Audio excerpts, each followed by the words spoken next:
I returned to my village after more than 10 years away in Jakarta. The air was just as I remembered, thick, damp, carrying the scent of wet soil and wood smoke from neighbors' kitchens. I didn't come back out of nostalgia. My father was seriously ill, they said. I never got to see my mother before she passed, and now my father was all that remained. Our old house still stood at the edge of the hamlet, beneath the giant banyan tree where I used to play as a child.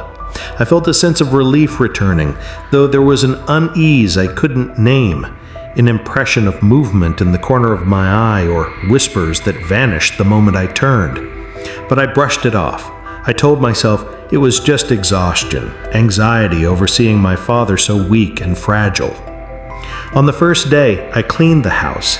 Dust coated everything, especially the upstairs room that hadn't been used in years. That room once belonged to my grandmother, who passed 2 years ago. I found an old wooden chest under the bed, filled with yellowed photographs, scraps of paper covered in strange writings, and small cloth dolls made of black fabric. I didn't think much of it. I assumed they were just the remnants of an old woman's superstitions. That night, I slept in the upstairs room because the roof downstairs was leaking. Around midnight, I woke to a sharp pain in my right big toe.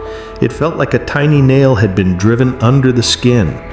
I turned on my flashlight, slipped off my sandal, and saw it, a thin, rusted needle poking out from beneath the nail. The blood was dark, almost black, and it smelled like rotting meat. I pulled it out with tweezers, but there was no wound before that. I convinced myself it was a dream. The next day, the pain was gone, but I couldn't forget the needle. I showed it to my father, but he just stared silently, his eyes empty, as if he knew something he didn't want to say. I started feeling watched. Every time I passed by neighbors' houses, their dogs barked at me fiercely, though they used to greet me warmly. I began having nightmares. In them, my grandmother stood in the corner of the room, silently turning a needle between her fingers. She never spoke, but her lips moved as if chanting. I woke up drenched in cold sweat, and each time I felt something shifting beneath my skin. I examined my body and noticed a small bump on my left arm near the elbow, as if something foreign was buried under the flesh. I didn't dare cut it open. I visited the village healer, Pachayus, the man my family used to call for spiritual matters. The moment he saw the needle, his face turned pale. He said, "This isn't ordinary black magic. This is inherited curse. The needle grows from within, not from outside. That means the victim was chosen at birth." I laughed, but he didn't. He told me my grandmother was known as a woman who had power, but she never used it for harm. But if she wrote your name in her ritual book, then your blood became a shield to protect the others. I went home confused and afraid.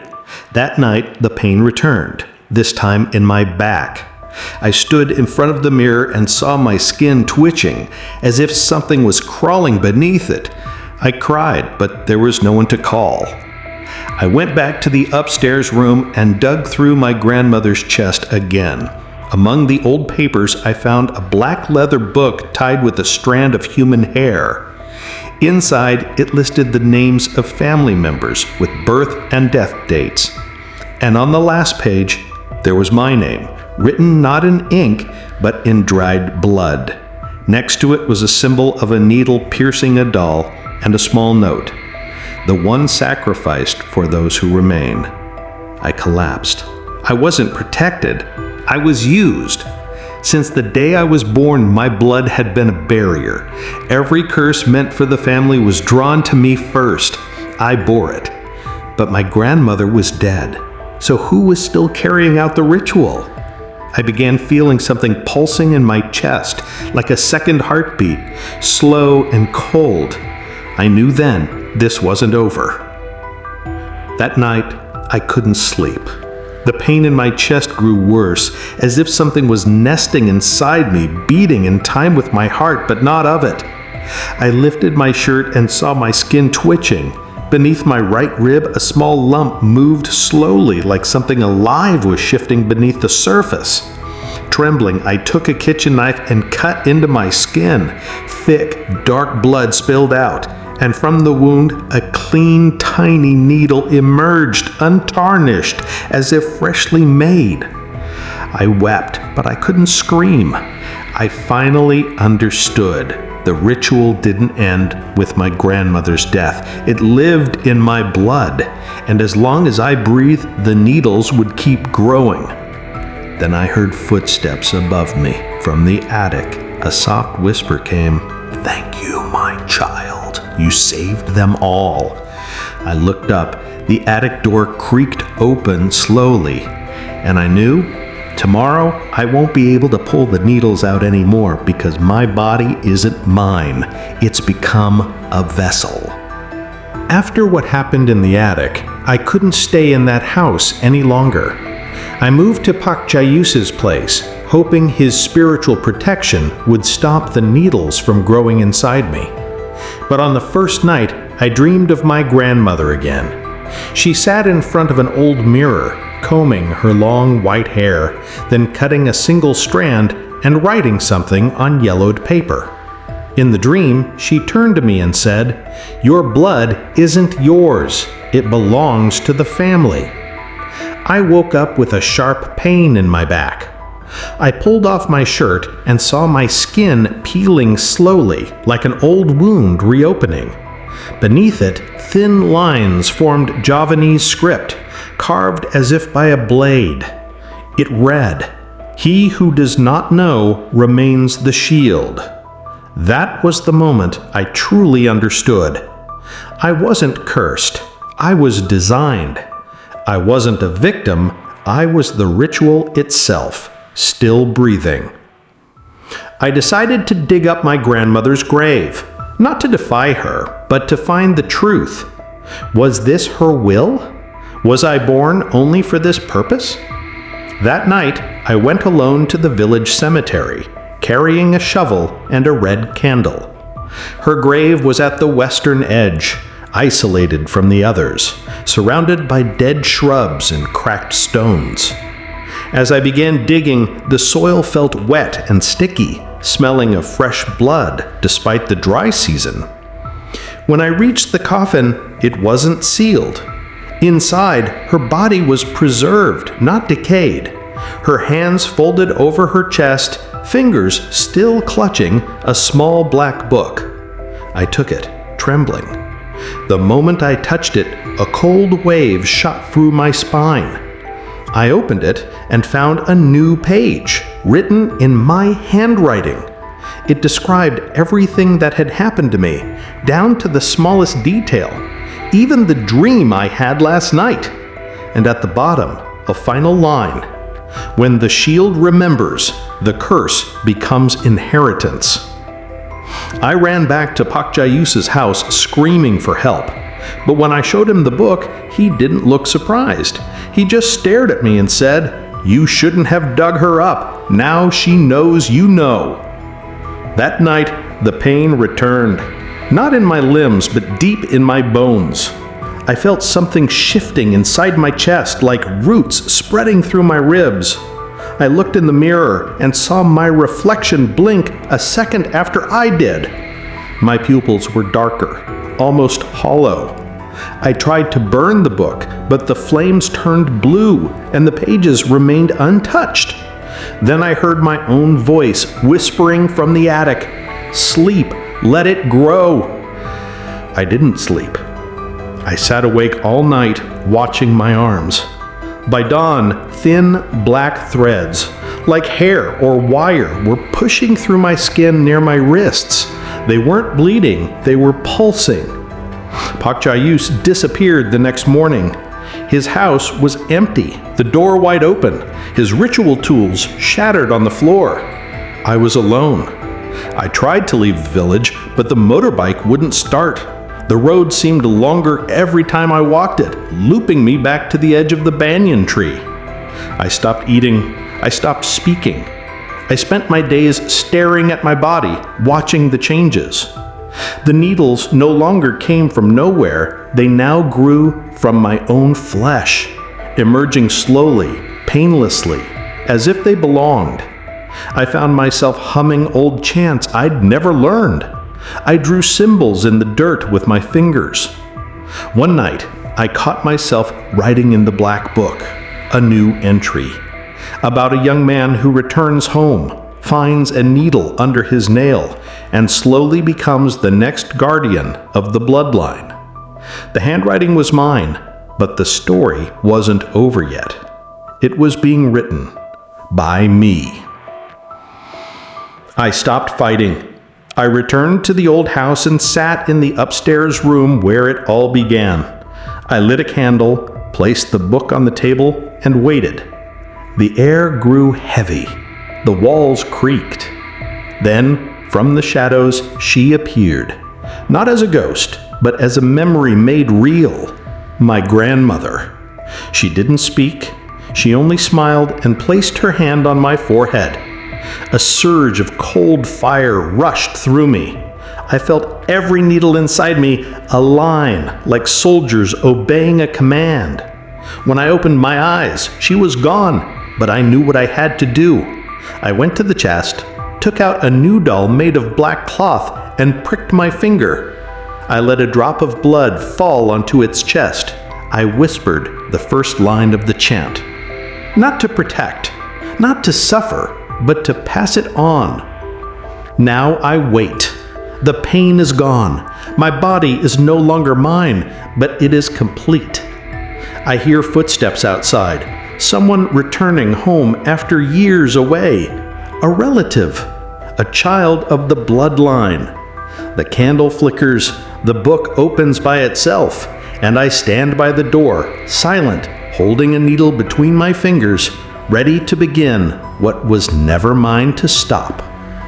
The shield has become the keeper, and the curse is finally at peace.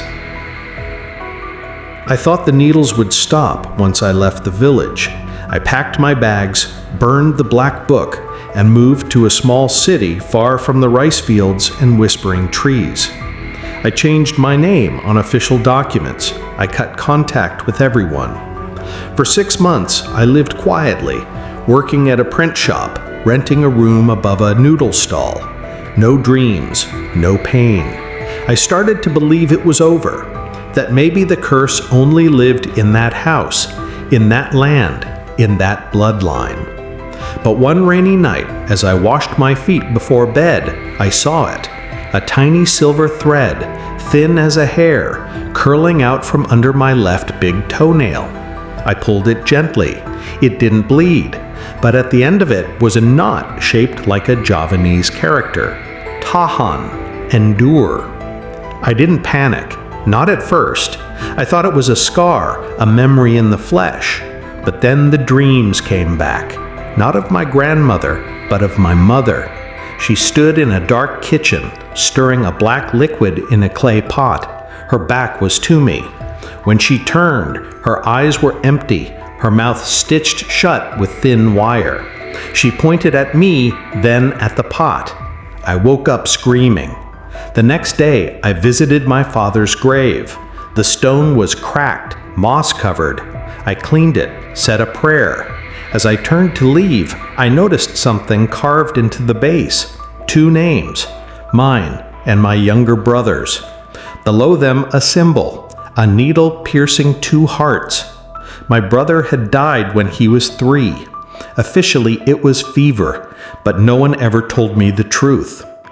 I found my aunt in a village near the border. She was the only one who stayed in touch after I left. When I confronted her, she didn't deny it. She just poured me tea and said, "You were never the first shield." She told me my brother was too weak. His body couldn't hold the curse. So when he died, the family chose me, still in the womb, as the new vessel.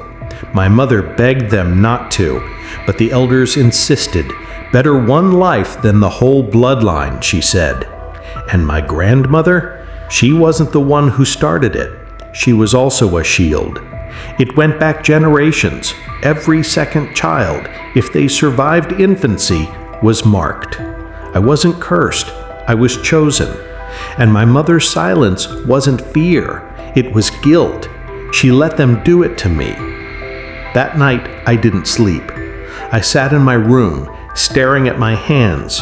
I remembered how my mother never let me play too long in the sun, how she bathed me with strange herbs every full moon, how she cried when I turned 5, the age when the first needle usually appears. She knew, all of them knew, and no one ever told me. I felt something shift inside my chest, not pain, but a deep, hollow anger. I began to pull at my skin, not to hurt myself, but to see how deep it went. On my shoulder, I found a mark I'd never noticed, a small scar shaped like a needle. I pressed it, and a drop of black fluid seeped out. I caught it on a piece of paper. By morning, the stain had spread into a tiny symbol. It said, Balik, return. I went back to the village, not to fight, not to flee, but to confront. The house was empty, the door ajar. I walked upstairs, straight to the chest. I opened it, not afraid anymore. Inside, I found photos I'd never seen. My brother as a baby, wrapped in cloth with symbols stitched into the fabric, and a letter in my mother's handwriting. It said, I'm sorry I never protected you, but if I had, they would have taken him instead. Forgive me. I crumpled it, then burned it in the yard. I didn't cry. I felt nothing. The needles began to grow faster now, from my arms, my neck, even behind my ears. But I didn't remove them. I let them be, because I finally understood the sentet wasn't just in the blood, it was in the silence, in the love that chose one child to suffer so the others could live.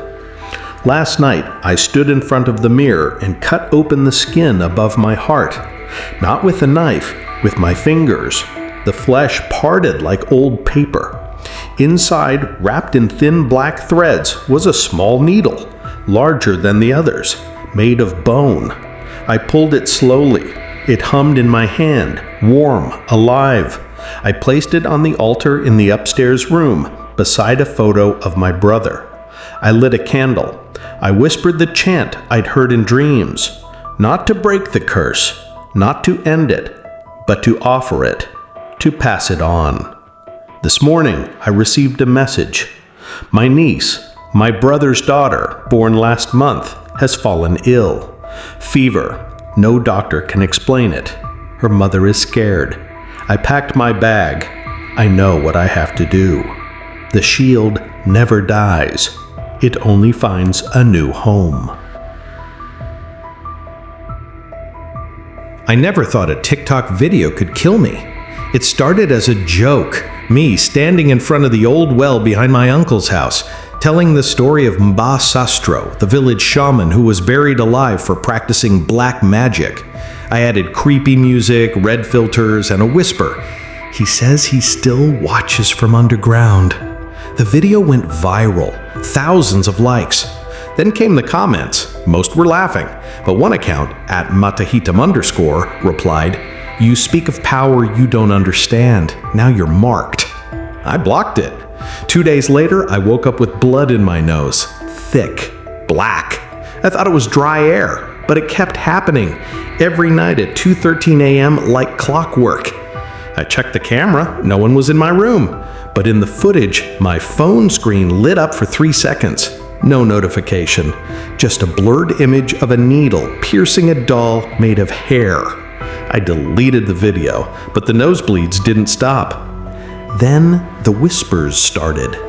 At first I thought it was the AC, a faint hum, but soon I could make out words. Data is flesh, photo is bone, voice is soul. I heard it through my earphones even when nothing was playing. I formatted my phone, bought a new one. That night I saw my reflection blink after I did. Its mouth moved, whispering something I couldn't hear. I smashed the mirror. But the next morning, my sister said, "Why did you write that on the wall?" I turned. There in black marker were the same words from the whisper, in my handwriting. I didn't remember writing it. I checked my social media. @Madahitam_ had reposted my deleted video. Caption: he runs, but the signal remains. Millions of views, none from real accounts, just bots, or something worse. I tried to go offline, threw my phone into the river, stopped using Wi-Fi, but the connection didn't break. I began dreaming of a dark room filled with monitors. On each screen, a version of me, sleeping, eating, walking, all being watched. In the center, a man in a black hoodie typed on a keyboard made of bones. He turned to me and said, "You gave me your face, your voice, your breath. How can you escape what you've shared?" I woke up screaming. My laptop, which I hadn't turned on in days, was open. The screen showed a live feed of my room from the webcam, and in the corner, a small window, a 3D model of my head rotating slowly. Red dots pulsed on it, my eyes, my ears, my mouth, like targets. I smashed the laptop. But the next night, the whispers came through the radio, then the fridge, then the lights. Everything with a chip. Everything connected. I visited a tech-savvy friend in the city. I told him everything. He laughed, then ran a scan on my old SIM card. On the screen, hidden in metadata, were encrypted files. Audio recordings of my voice, photos with invisible tracking codes, GPS logs of my every move. "This isn't hacking," he said, pale. "This is digital santet. Your data's been turned into a sukerta, a spiritual document.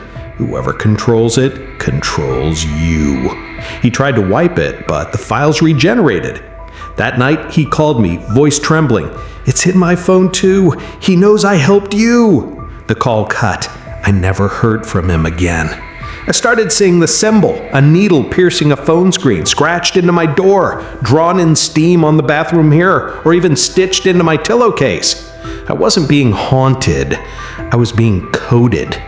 I stopped speaking. I wrote everything down on paper. I avoided cameras. I covered every LED light in my house. But it didn't matter. The control was deeper. One morning, I couldn't move my right hand. It moved on its own, typing on my notebook, opening a browser, logging into my old TikTok, uploading a new video. Me standing in front of the well again. Caption: I return. The signal is strong. I screamed, but my mouth wouldn't open.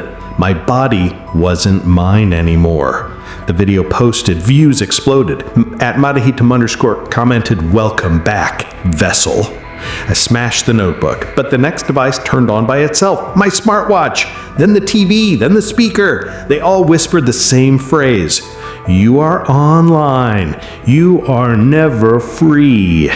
I realized then the internet wasn't a tool, it was a ritual, and I was the offering. Last night I sat in the dark, no devices, no lights. I thought I was safe. Then my skin began to itch, not on the surface, underneath. I rolled up my sleeve, tiny black lines spread across my forearm like tracking traces. They pulsed faintly, blue. I touched them, cold. In the silence, I heard it, not from a device, but from inside my skull. A dial-up tone, then a voice. "Connection established." I looked at my hand. The veins turned dark, branching like wires. I opened my mouth to scream, but what came out was a data burst, a huge pitched beep like a modem transmitting. I am no longer human. I am a node, a signal, a living profile. And somewhere, he's still typing, updating my status, and the world keeps watching. I didn't believe in shamans. I believed in data. So I started investigating @Madahitam like a cybercrime case. I collected every screenshot, audio recording of the whispers, even the black blood from my nose. I took it to a small private lab in the city. The results shocked me. My blood contained microscopic metal particles, shaped like tiny circuits, embedded in the plasma. The doctor looked pale. "This isn't natural," he said. "This was inserted or grown." I went back online. With help from an old hacker friend, I traced the account. Turns out, @Matahitam wasn't one account, it was a network. Hundreds of dormant profiles all reactivated at the same time to repost my video. Every signal led to a single IP address. Deep in the forest near the village where Mbasastro was buried alive. A place with no cell tower, no power grid, just silence. I went alone. My phone died the moment I entered the forest. GPS lost signal. I used a compass, walking for hours through thick fog and twisted trees. Birds didn't sing. Even the wind felt muffled. Then I saw it.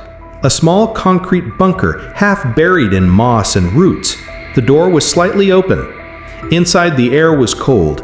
Walls covered in printed photos of me, sleeping, eating, walking, even from inside my house. Cables ran across the floor, connected to old computers powered by car batteries. And in the center, a wooden altar.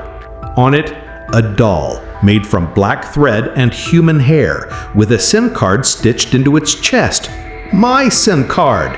Next to it, a notebook filled with code, handwritten chants, and diagrams of neural networks fused with Javanese symbols. This wasn't just black magic, it was a hybrid ritual, ancient and digital. I flipped through the notebook.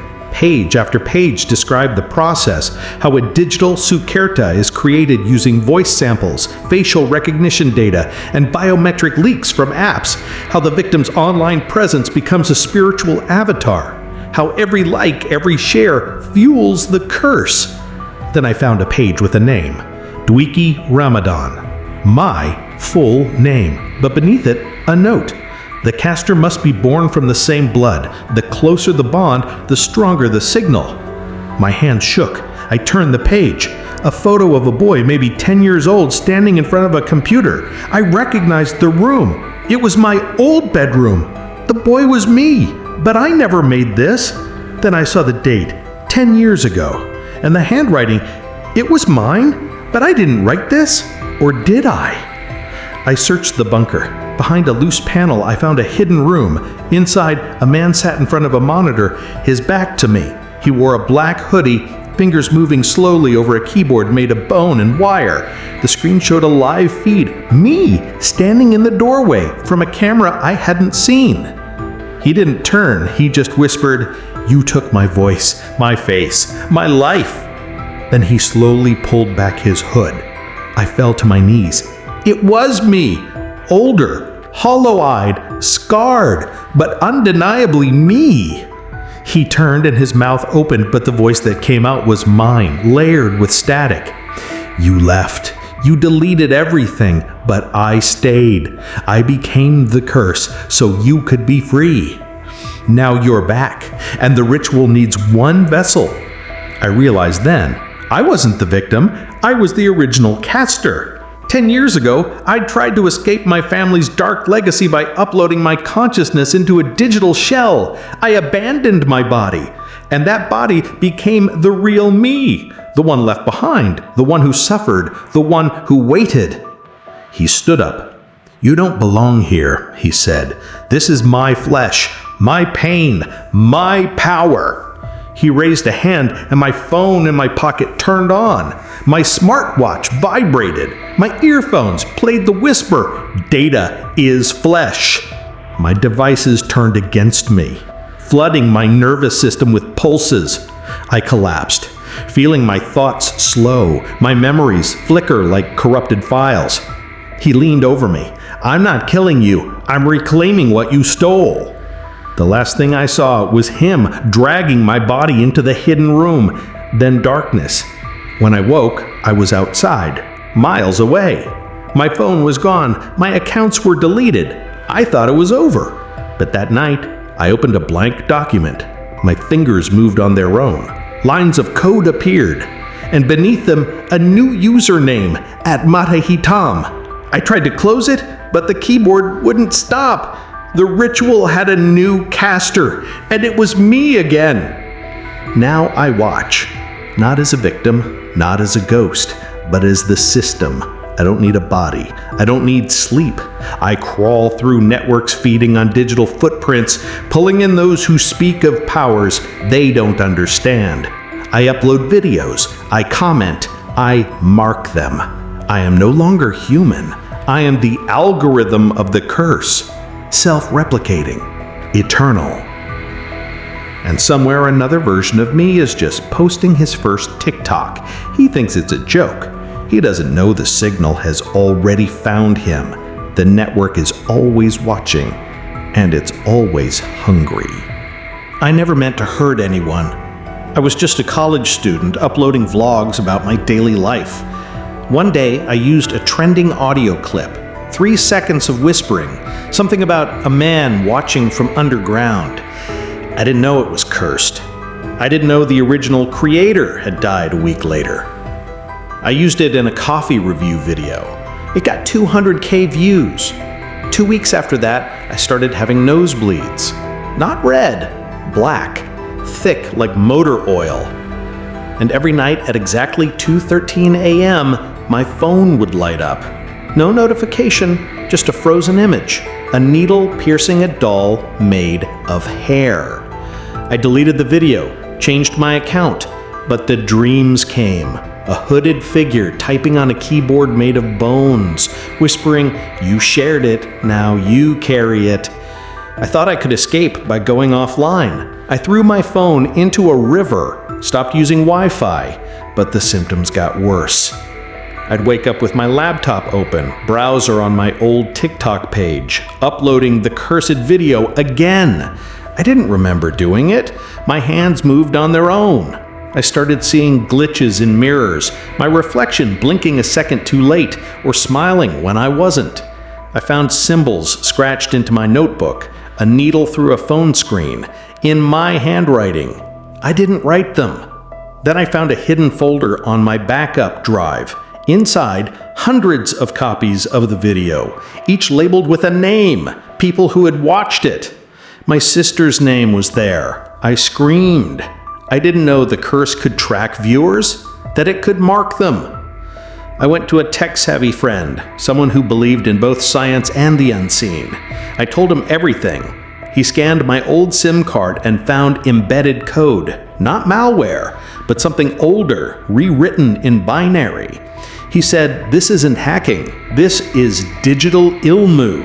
Your data became a sukerta, a spiritual document, and the curse spreads through every copy, every download, like a chain letter from hell."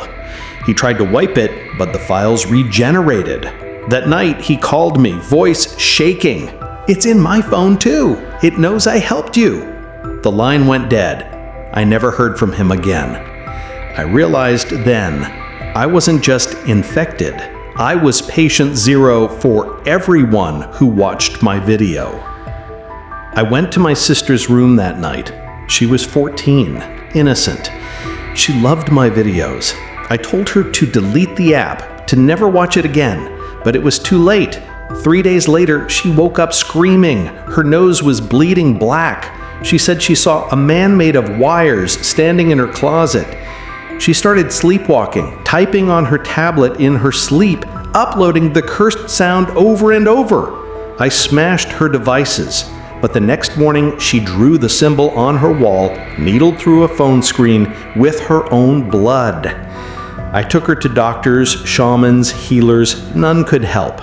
One old man looked at her and said, "She's not possessed, she's connected. The network chose her as the next vessel." I couldn't save her. Last week she stopped speaking. Her eyes turned dull like screens without signal, but her fingers kept moving, typing invisible words, humming the cursed whisper. I held her hand as she faded, and last night I found my phone turned on by itself. The camera was active. It recorded me sleeping, and in the corner of the screen a new file appeared, a video titled, "He Watches from Underground." My face was in it, my voice, but it didn't make it. I tried to delete it, but it uploaded anyway, to my old account. Views are climbing, comments are coming in. One says, "Why is my nose bleeding?" I know what's happening. The curse jumped from me to her, and now it's jumping again, through me. I write this now because I can still think, but I feel it, something shifting in my mind, like code rewriting my thoughts. My hands are cold, my breath comes in static. I don't know how much longer I'll be me. But if you're reading this, if you've seen the video, if you've used that sound, stop. Don't share it. Don't even think about it. Because once you connect, you become part of the signal, and the network never lets go. It's already inside you, and it's learning how to speak with your voice. We moved to the village for peace. My husband said the city was draining us, the noise, the rent, the endless scrolling. So we bought a small house near the rice fields, surrounded by banana trees and the quiet hum of crickets. The first week was perfect. Fresh air, warm neighbors. I even started cooking again, something I hadn't done in years. But on the 8th night, I smelled it. A rotten stench, thick and greasy, coming from the kitchen. Like meat left in the sun for days. I searched every corner, checked the fridge, the trash. Nothing was spoiled. I cleaned the whole room, boiled water with lemon, burned incense. The next night, the smell returned, stronger. And this time, it followed me, into the bedroom, into the bathroom, even into my dreams. I thought it was a clogged drain or a dead animal in the wall. I called a plumber. He sniffed around, shook his head. No blockage, he said, and no carcass. He left, but I saw him cross himself before getting into his van. That night, I woke up choking. The stench was inside my mouth. I ran to the sink, spat, and saw something black in the water. Not blood, not dirt. Something fibrous, like rotten tendon. I brushed my teeth violently, but the taste stayed. Then I heard it, a soft click from the kitchen. I grabbed a flashlight and went in. The table was wet. A dark puddle spread from the center, oozing up from nowhere. I touched it, warm, sticky. I brought the light closer. It wasn't water, it was liquid fat. And floating in it, a single human hair tied in a knot. I started avoiding the kitchen. I ate instant noodles in the bedroom, but the smell clung to me. My husband noticed. "You smell different," he said, not unkindly, like something's rotting. I cried. I bathed 3 times a day, changed all my clothes, but the stench stayed. Then one morning, I found a small bundle wrapped in banana leaves on the doorstep. No note, no footprints. Inside, a piece of blackened meat, half decayed, wrapped around a rusted needle. I threw it in the river. That night I dreamed of an old woman in a dark kitchen, stirring a pot of bubbling black liquid. She looked up and I saw her face, Nyai Rami, our neighbor. In the dream, she smiled and said, "You refused his hand. Now you'll lose your home." I woke up screaming. My pillow was damp.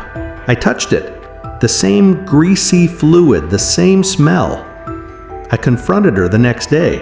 She greeted me with a warm smile, offered me tea. Her house was clean, her garden blooming. Nothing seemed wrong. But when I mentioned the meat, her eyes changed. Cold, distant. She said, "Some doors should never be opened. Some smells are warnings." I left shaken. That night, I saw movement in the kitchen. I peeked through the crack in the door.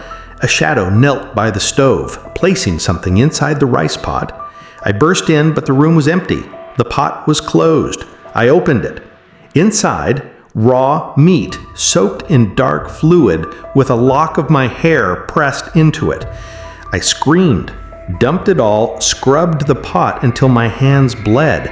But the next morning, the rice was cooked. And the smell was back, stronger, as if it had never left. My husband started sleeping at his cousin's. He said he couldn't take the smell. He didn't accuse me, but I saw the doubt in his eyes. Was I sick? Was I imagining it? I checked myself in the mirror. My skin looked pale, yellowish. My lips cracked. And behind my ears, Small bumps formed, hard, like seeds under the skin. I pressed one. It oozed the same black fluid. I went to the village midwife. She took one look and backed away. That's not illness, that's santet. Someone's feeding your name to decay, making your body rot while you live. I asked who. She wouldn't say, but I already knew. Nyairami's son had asked for my hand in marriage. I said no, politely, but she took it as an insult.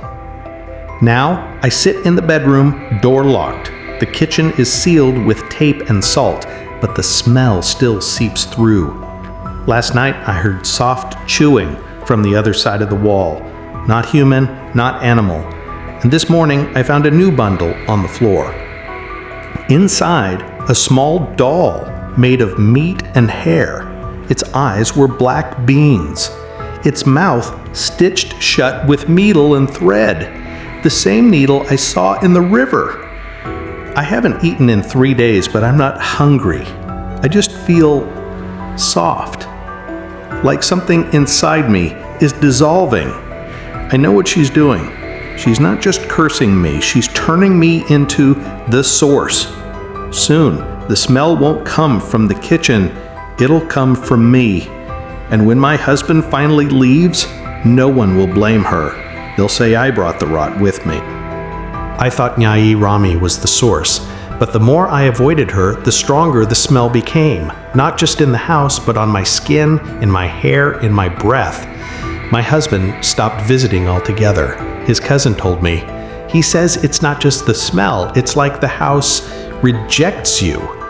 I wanted to leave, but every time I packed, I'd wake up with my bags undone, clothes scattered, and the kitchen pot boiling again, full of that greasy black broth, my hair tangled in it. I started dreaming of my mother. She never lived in a village. She was from the city. But in the dreams, she stood in the same kitchen, stirring the pot, whispering, "It has to be fed, or it feeds on you." I dug through old family boxes in the attic. Among faded photos and letters, I found a small leather pouch tied with red thread. Inside, a rusted needle, a lock of black hair, and a piece of paper with a name, Rarasati. My mother's real name, not the one on her ID. I never knew she had another. Beneath it, a note in Javanese script. She broke the chain, but the chain remembers. I showed it to the midwife. She turned pale. That name, she was known. In the old days, they said she escaped a Suku family, ritual healers who used blood to stop curses. But to break the line, she had to abandon her roots, and her daughter was never supposed to return. I froze. I wasn't just living in a cursed house. I was standing on ancestral ground, and by coming back, I had awakened something. The midwife warned me not to dig deeper, but I couldn't stop. I visited the village elder, Bu Karin, who's lived here for 80 years. At first, she refused to speak. Then, at midnight, she called me. "Your mother wasn't running from a suku," she said. "She was one." Her family practiced santet pembalik, black magic that turns curses back on the caster, but it requires a sacrifice. One woman per generation must carry the rot so the others can live clean. She looked at me. She fled to protect you. She thought city life would break the bloodline, but you married into a village. You stepped on sacred soil, and now the duty returns. That night, I didn't dream of my mother. I dreamt of a line of women, all with my face, different ages, standing in this same kitchen, stirring the pot, feeding it with their hair, their blood, their suffering. One by one, they faded, consumed by the stench. The last one, me, stood at the edge, refusing. Then the pot cracked open, and a wave of black liquid poured out, swallowing the others. A voice echoed, "If the vessel refuses, the family falls." I woke up screaming. My arms were covered in sores, oozing the same thick fluid. But when I touched it, it didn't hurt. It felt familiar. like coming home. I went to the kitchen and opened the pot. No meat, no hair, just a thick, bubbling liquid, dark as tar. I dipped my finger in, warm, alive. I brought it to my lips. The smell was overwhelming, but I wasn't repulsed. I tasted it, bitter, salty, like old blood and earth. And in that moment, I understood. This wasn't a curse sent by Nyairami. She wasn't attacking me, she was testing me. She knew who I was. When I refused her son, she thought I was rejecting the old ways. But the ritual doesn't punish refusal. It demands acceptance. That night, I took the needle from the pouch, pricked my palm, and let 3 drops of blood fall into the pot. The bubbling stopped. The smell softened. Not gone, but balanced. Now, I cook every day. Not for my husband, not for anyone. I make the broth. I feed it with a strand of my hair, a drop of blood, a whisper of the old chant. The house is quiet. The neighbors smile again. Nyairami nodded at me yesterday like we share a secret. And maybe we do, because I know now I'm not being punished. I'm being awakened. The rot isn't invading me, it's returning. It's always been in my blood, and if I don't carry it, someone else will, maybe my daughter one day. So I stir the pot. I seal the kitchen with salt at night. I keep the smell contained, not because I'm cursed, but because I'm the keeper, and the house is finally at peace. I never thought Nyairami was trying to save me. I believed she was cursing me. The rotten smell, the meat bundles, the dreams. But 3 weeks after my husband left, she came to my door at dawn, holding a small clay bowl wrapped in white cloth. She didn't speak, just placed it on the step, bowed slightly, and walked away. I almost threw it out, but something in her eyes, exhaustion, sorrow, stopped me. I opened it. Inside, a thick paste made of herbs, ash, and something dark. A note in shaky handwriting. Eat this.